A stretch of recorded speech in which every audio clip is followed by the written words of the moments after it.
Hello and welcome back. This is the week 11 lecture. So this week we have two things that we need to do, two very important things, part of our overall research paper process. So number one, we're going to start outlining this week.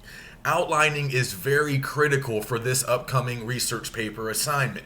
I know some of us might not be big fans of outlining. I know some of us might think that outlining is not always necessary, and maybe for some short writing assignments, it's really not.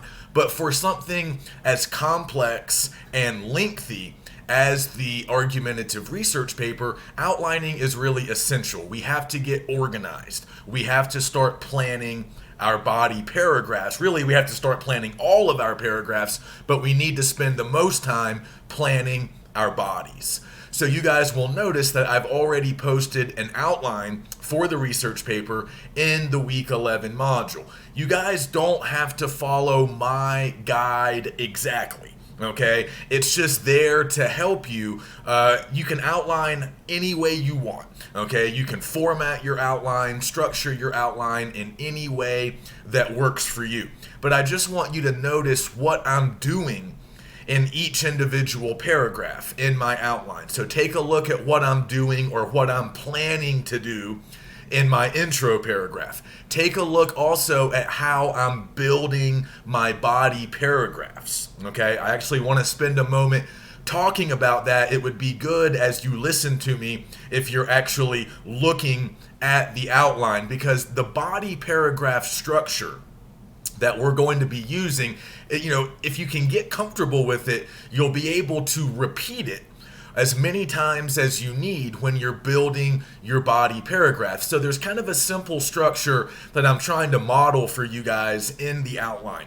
And as long as you can do something similar to what I'm modeling, most of your body paragraphs that eventually appear in the research paper should be effective. They should be developed if you follow my lead. So basically, for each body, we need to announce what we're going to be talking about in that paragraph in the form of a topic sentence. So you'll notice that when I'm planning my bodies, I start with the topic sentence. So if we go back to what we were doing last week, generating original claims, now it's time to pick some of our best claims, some of the ones that we definitely have a lot to say about, some of the claims that we definitely have evidence that we can bring in to help us talk about them, and claims that obviously directly relate to our overall thesis. Okay, again, we need to be thinking about sort of working thesis statements while we outline. Okay, and as you'll notice, I have a place for my thesis in my intro paragraph in my outline. So it's okay if you don't have the thesis statement worded exactly how you want it just yet. You have more time to continue to work on it, but you need to at least have an idea in your own mind about what your argument is eventually going to be. Okay, and if you can just sort of sketch that out, jot that down as part of your larger outline, you'll be able to make sure that there are clear relationships between all of your individual claims, your supporting claims that you're going to be making in your bodies. Make sure they're all related and they're all in support of your larger thesis, the overall argument that you want to make. Please remember that these are argumentative research papers. So without an argument, your paper is not going to go anywhere. So keep that in mind, but also take some of the claims that you've already written down and pick the best ones, pick the ones that you can get the most mileage out of, and you can start converting those claims into topic sentences. Okay, if you can pick 4, 5, 6 really good claims, those can become some of your top supporting claims or supporting points. And you guys know that you're going to need a lot of those in order to write enough, in order to generate enough content for this research paper. So I don't know if I mentioned last week the idea, kind of think of yourselves as like stand-up comedians or performers. You have to prepare for a 1 hour performance, right? You have to prepare for a 7 to 10 page research paper. So a big part of that is developing enough content, enough material to give you enough to talk about in your body paragraph. So that's really what we need to continue to work on this week.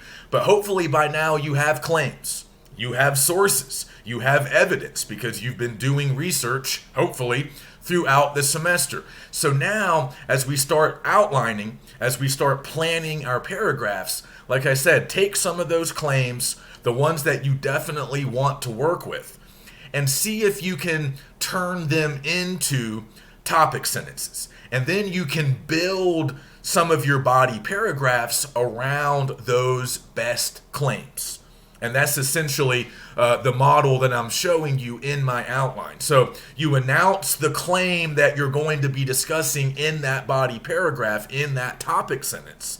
And then you are able to sort of strike a balance between your own ideas and the evidence that you're bringing in from your outside sources. So if you look at the way I'm building my body paragraphs, I sort of use this, what I call sort of like a layer cake approach.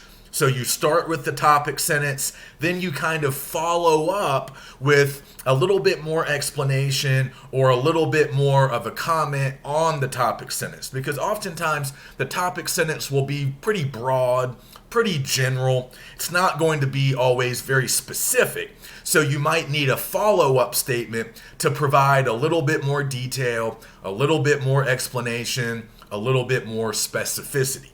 But after you've done that, and that will only take you maybe an additional sentence or two, once you've provided the topic sentence and a little bit of follow-up to go along with that topic sentence, it's time to bring in some evidence. And as we know, evidence can take a lot of different forms. In some cases, you might be generating some of your own evidence with artistic appeals. You might be generating your own emotional appeals or logical appeals, and that's fine.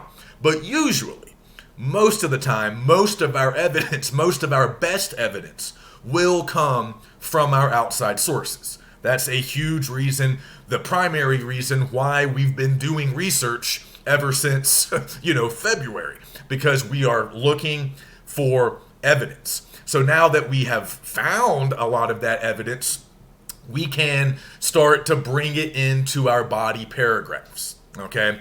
And you have to make these choices. You need to figure out, and this is part of outlining also, you need to figure out which sources you're going to use in which body paragraphs. So as you're planning, say, your first or second body, once you've decided what you're going to be talking about in that body, what supporting claim you're going to be discussing, then you can start making decisions about which sources to bring in. Okay, if I'm going to talk about supporting claim A, that means that I can definitely use source B, source C. I've already found some good numerical evidence. I've found some good testimonials, maybe some expert opinion, whatever. Bring that stuff in. So as you're outlining, you don't necessarily have to fill everything in. That might wait until the drafting stage, but you can at least make notes to yourself. So if you leave some space for evidence, if you follow sort of my structure, my model, you don't necessarily have to put all of the evidence in there. You might just want to make a note.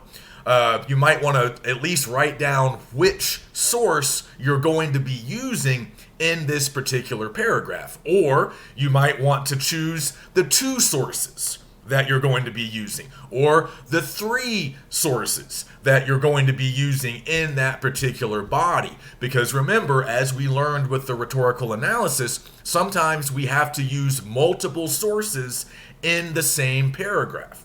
Sometimes we have to find ways to kind of bring those sources together, put them in conversation, focus on similarities and differences between the sources in order to kind of be more efficient. Because like I said, we're not going to have time in these research papers to devote one paragraph to each source. It's not going to work that way. So sometimes, and you'll notice this if you look at the sample research paper, sometimes we need to discuss multiple sources in the same body paragraph. So that's where our synthesizing skills come in. That's where it's good to write some kind of general statements that can sort of combine sources, or that highlight certain similarities, important similarities between the sources. So we've already been kind of doing that work, so hopefully that feels pretty natural by now. But again, this is all part of the planning process as you outline. So it's not enough to just have a topic sentence and say, okay, this paragraph's going to be about my second really good supporting claim, but yeah, I'll figure out the evidence later. No, I would recommend figuring out the evidence now. Again, you don't have to write it all out, but at least make a note. Jot down the title of the source that you're going to use in that body paragraph. You don't have to bring in the quote yet. You don't have to actually do any summarizing or paraphrasing yet. But at least make a note to yourself and say, I'm going to use blank source. Maybe write down the author's name. And if you really want to be helpful to your future self, I would also recommend jotting down page numbers. Help yourself later to find the actual evidence that you want to use. If you know that there's some good numerical evidence on page 9 of this article, then write that in your outline. Okay, in that space where you're putting evidence, simply say Lackey's article, page 9. And that way you can go back to it later, find it, grab the stuff you need, and you're not going to be searching and repeating work that you've already done and trying to find the evidence that you've already found. Don't waste that time. That's why outlining is so important. This is how we get organized. This is how we plan. And if we have a good outline, drafting will be much easier once we start drafting in a few weeks. So again, I want you to kind of focus on your body paragraphs this week, because planning the introduction paragraph is pretty easy. I mean, I'm showing you all the things that you need in your intro, and also you can eventually plan your conclusion as well. But remember some other things that we've already been talking about. So I told you guys last week about the 4 major components or elements of the research paper: the facts, the definitions, the quality / support, and then finally the policy. So remember what I mentioned, the facts and definitions are mostly included early in the research paper. So a lot of your basic facts about your topic will appear in the intro paragraph. So you might be ready to start filling in some of those basic facts. And I recommend taking a look at that sample research paper, because I've labeled everything for you in that paper, so you'll be able to see the facts in the intro paragraph of that sample research paper. And you can also see the thesis, and you can see how the student introduces the topic, all the basic things that you need to do in your intro. But the intro doesn't take a lot of planning because it's pretty standard.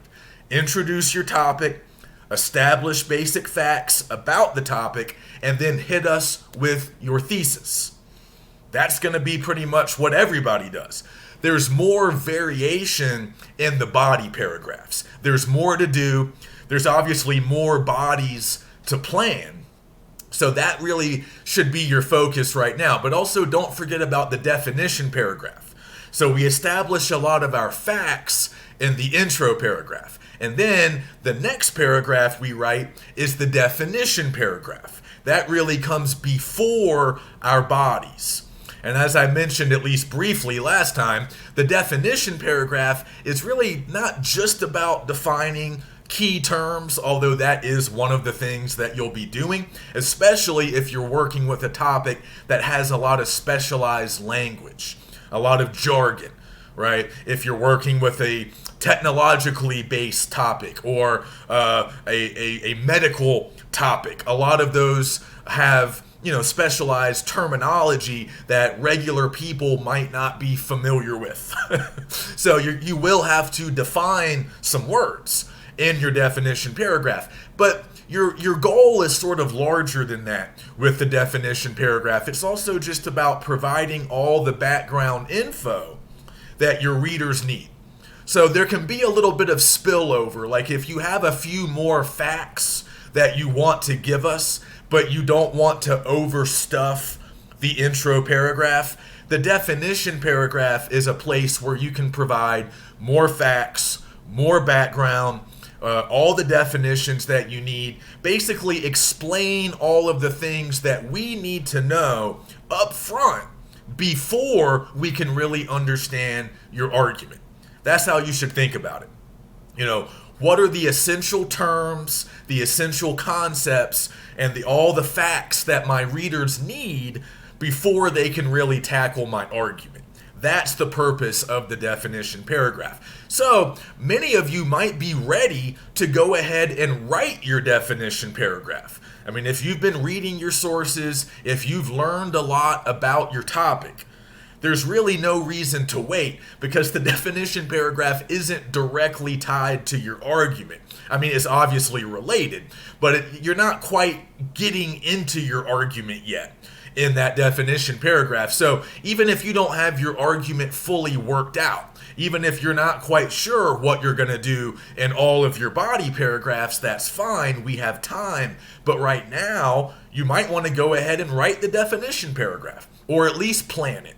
And you can start plugging in some of the actual info that you eventually will be using.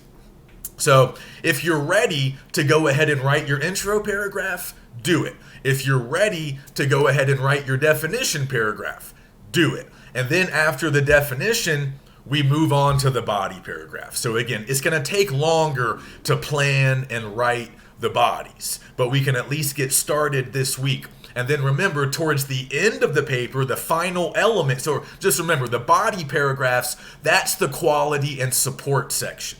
Okay, that's where your evidence comes. That's where most of your material comes. So quality and support equals body paragraphs. And for a paper of this length, you're going to have maybe 7, 8, 10 body paragraphs. That's pretty normal. If you count them up in that sample research paper, I don't remember the exact number. I used to know. I've forgotten. I think she might have 8 or 9 bodies. And then she has a definition paragraph, and she has an intro and a conclusion. So she does not have a separate policy paragraph. Remember, you can devote one of your final body paragraphs to policy. Your policy is simply your solution to the problem that you're addressing, the way you want to fix it. So some of us like to spend a whole paragraph hashing out the policy. But sometimes we don't need to spend that much space on the policy. At other times, we can basically put our policy recommendation into our concluding paragraph. And that's what the student does in that sample paper. But you have to cover policy eventually. You can devote a whole paragraph to it, or you can just talk about it in your conclusion. So keep that in mind. Again, we might not be ready to hammer out the policy yet, but just be aware that eventually you will need to come up with an original policy recommendation. And that's kind of the last big thing that you do in the paper. One other thing you might notice when looking at the sample paper is that towards the end of her bodies, she spends some time responding to opponents. And that's a really good strategy that I hope we are also using. She actually uses one of her sources to help represent an opposing viewpoint.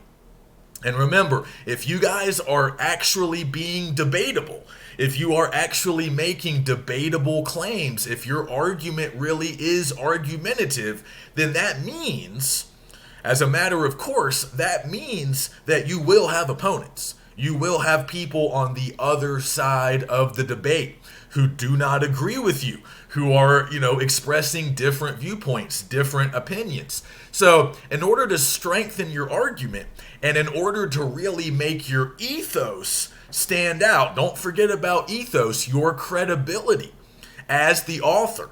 And remember what your credibility is based on: your knowledge and your goodwill towards the audience. So when it comes to knowledge, a good way to show that you are knowledgeable about your topic is to be able to respond to opponents. That shows that you've done your homework. That shows that you've done good research. You've done your reading. You know what other people are saying, and you can respond to them. So pay attention. I label this. It comes near the end of her bodies. But notice the way she responds to opponents. She actually spends 2 body paragraphs doing that. So that's another thing that we can do in our bodies. Another thing to kind of plan for and prepare for. All right. So that's hopefully enough on outlining. Just get started this week. Your outline can look however you want it to look, okay? But just keep in mind, eventually, not for this week's research journal, we don't have a research journal this week, but our next research journal, I think it's either next week or the week after, all the assignment is for you guys to show me your outlines. You will simply be uploading or submitting your outlines. I don't really care what they look like. I don't care if they're written by hand or done on the computer, just as long as I can see evidence that we are all outlining. And again, use mine to guide you. Okay, so I want to talk a little bit about some of the new stuff that's in the Week 11 overview. So I think I at least mentioned, or I meant to last week, the Tolman model, which is a very basic sort of argumentative structure that we like to sort of look at and use in 102. It's very simple. It's kind of intuitive. It's kind of natural. But it's a nice structure to keep in mind as you continue to develop claims and as you continue to build body paragraphs. So as you can see in the overview, the basic elements of the Tolman model are pretty straightforward. So we start with a claim, which, as I've already said, is a debatable, somewhat controversial statement. Okay, a claim is not a statement of fact. A claim can be debated. That's how you know that it's a claim. You can always just ask yourself, would anybody ever argue with me about this? And if the answer is no, then it's probably not a claim. So you can look at my example. I kind of give you a simple example in the overview. So my claim is college in the U.S. should be free for all, U.S. citizens or whatever, for all high school graduates. All right, fine. So that's debatable. Not everybody's going to agree with that. So that is my claim. So next, you have to provide evidence, right? Some kind of data or evidence that will support your claim, that will function as a reason or some kind of justification for that claim. And that's really the big thing about the Tolman model, is it's like a reminder to us that we always have to join our claims with evidence, right? If a claim is just floating out there all by itself, it's not going to be very effective. A claim is only as strong as the evidence that you use to support that claim. So the evidence is the support. The evidence always needs to follow right on the heels of the claim. Okay, so you can see my evidence. Increasing tuition prices are keeping many people from pursuing higher education. So I can go even further. The next step for me would be to provide some actual statistics, right? I could provide some actual numerical evidence. I could also bring in maybe some anecdotes, maybe some extended examples. If I talk to some college students, maybe I conduct a little informal survey or poll. I talked to recent high school graduates. I asked some people about, their college plans, about the cost. Some people might say, yeah, I'm not going because of the cost. So I could give you numerical evidence. I could give you testimonials or extended kind of narratives from individual students. I could also bring in some expert opinion. Maybe we have some scholars, some social scientists, maybe people who work for the Department of Education. Oh, probably not them, but maybe college presidents, other experts who study this area. I could bring in some of their research, some of their findings. So I could use any number of different types of evidence here. But what I'm trying to do with my evidence is show that tuition prices are going up every year and that those increasing prices are preventing some students from pursuing college.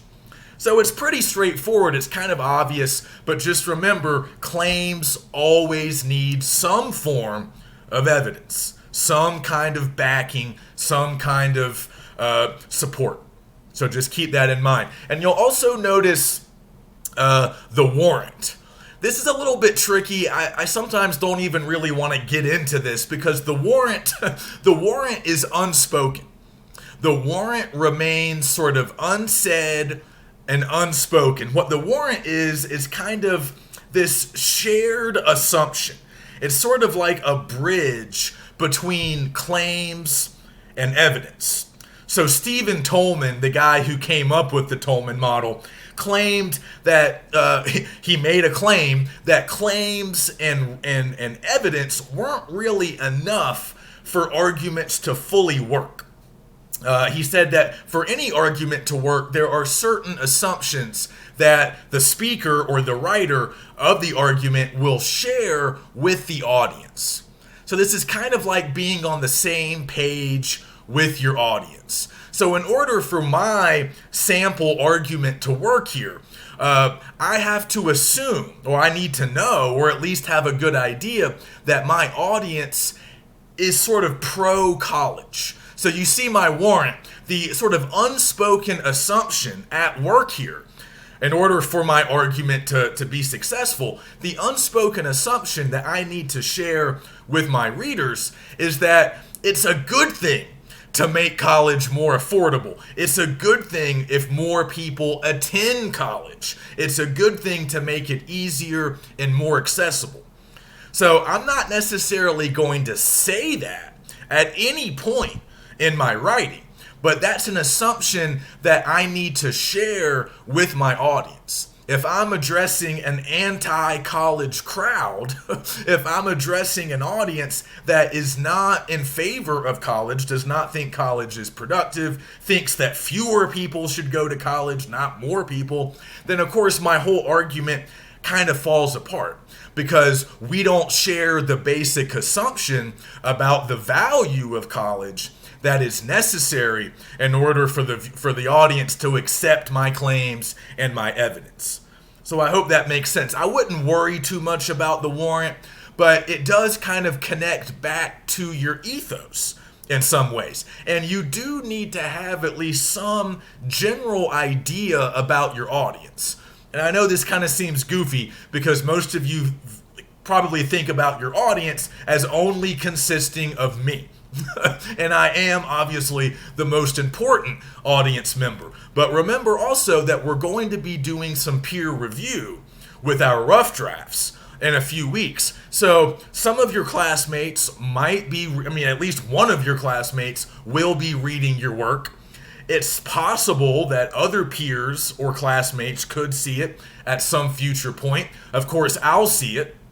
And I'll be evaluating it, but you need to make some kind of common sense, rational assumptions about your readers, about your audience, about, a little bit about what I think, a little bit about your classmates. So just kind of be aware of audience. That's really what the warrant is all about. The warrant is all about knowing your audience and kind of having some general ideas about what they think and how they feel.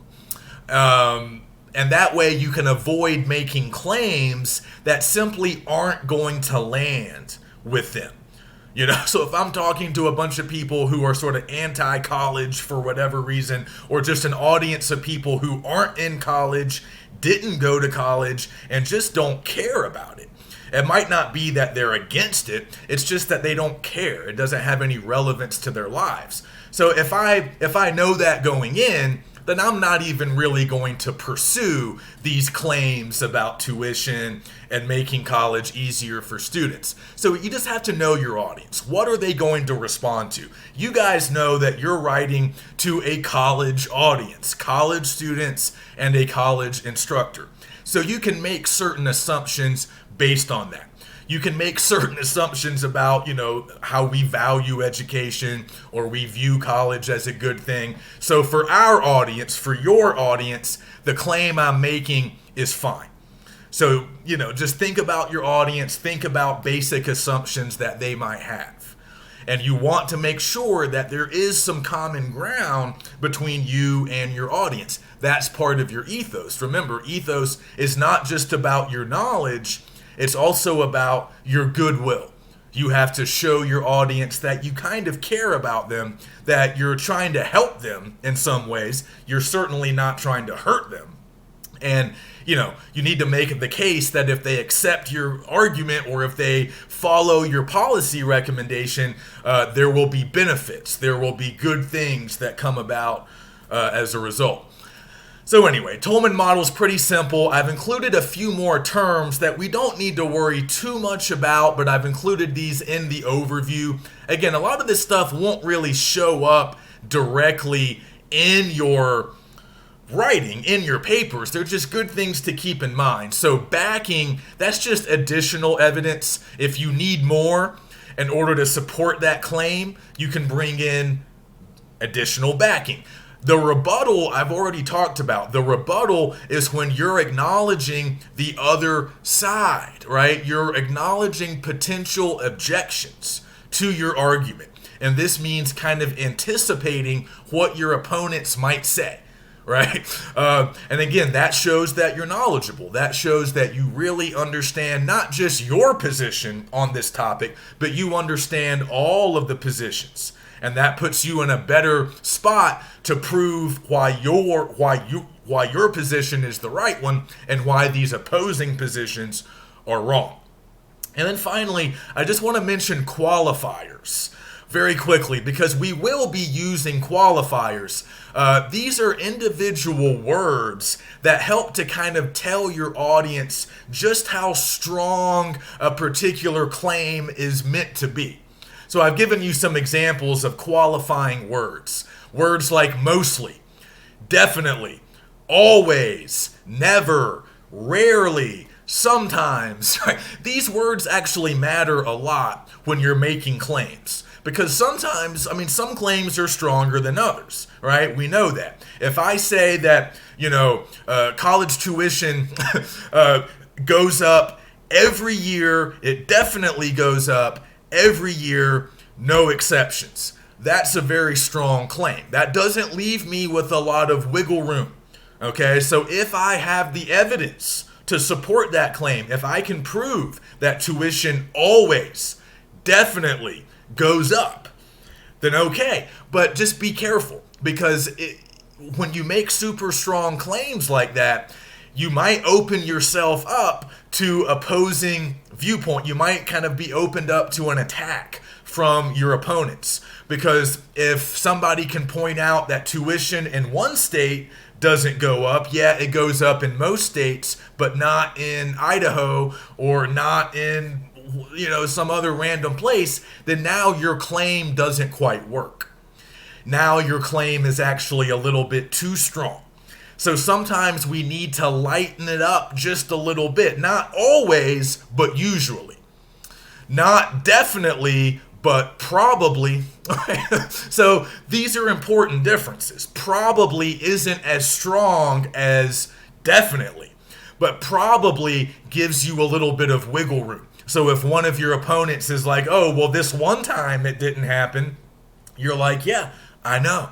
That's why I said probably and not definitely. That's why I said it usually happens, not that it always happens.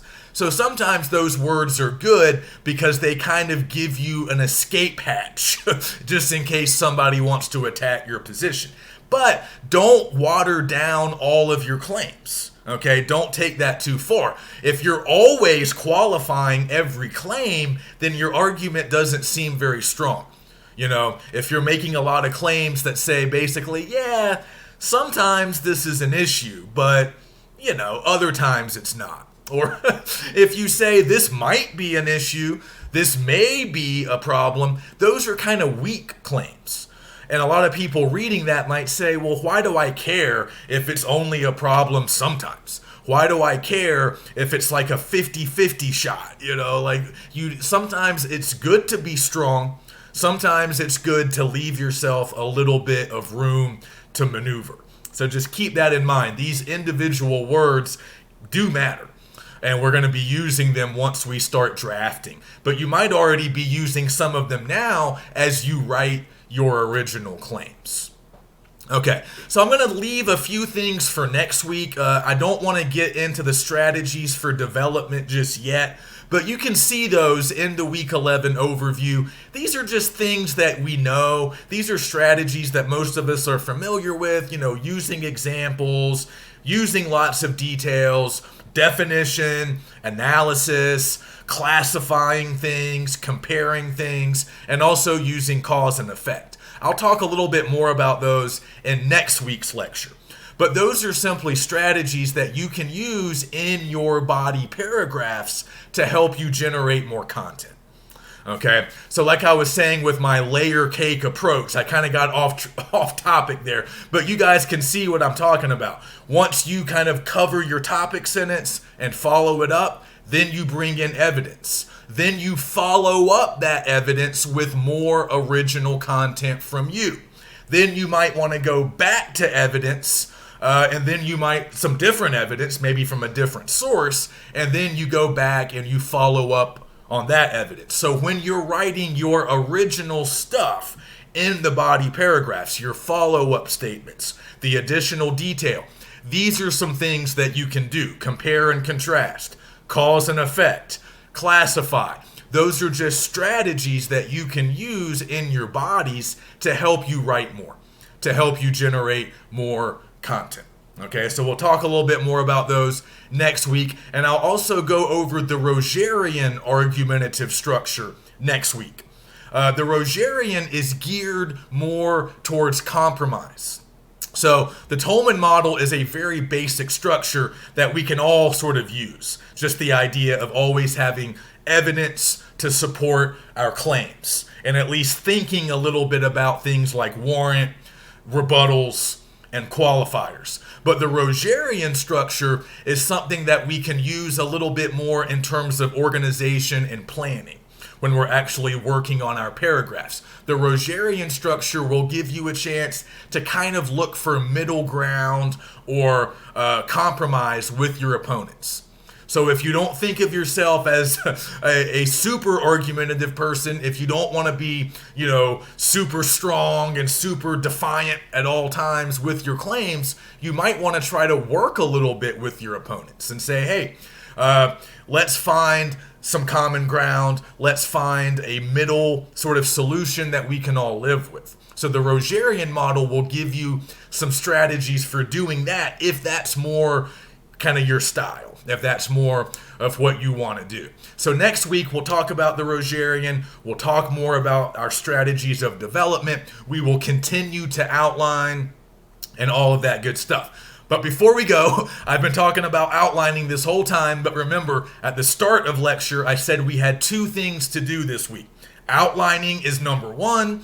Number two is proposals. Okay, so we need to start working on proposals. I've given you all the information that you need in the Week 11 module. So we're structuring our proposals like elevator pitches. That's a concept that we're kind of borrowing from the business world. But it's very simple. You're basically pitching an idea to somebody, but you have to do it quickly. You have to do it in the time it takes you to ride in the elevator together before the boss gets off at whatever floor.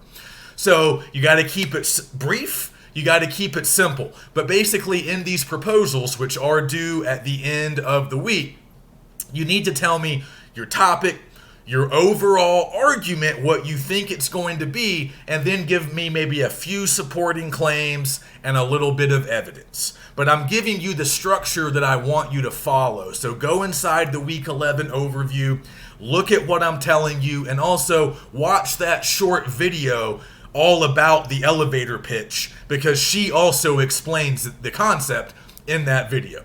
So the proposals are short.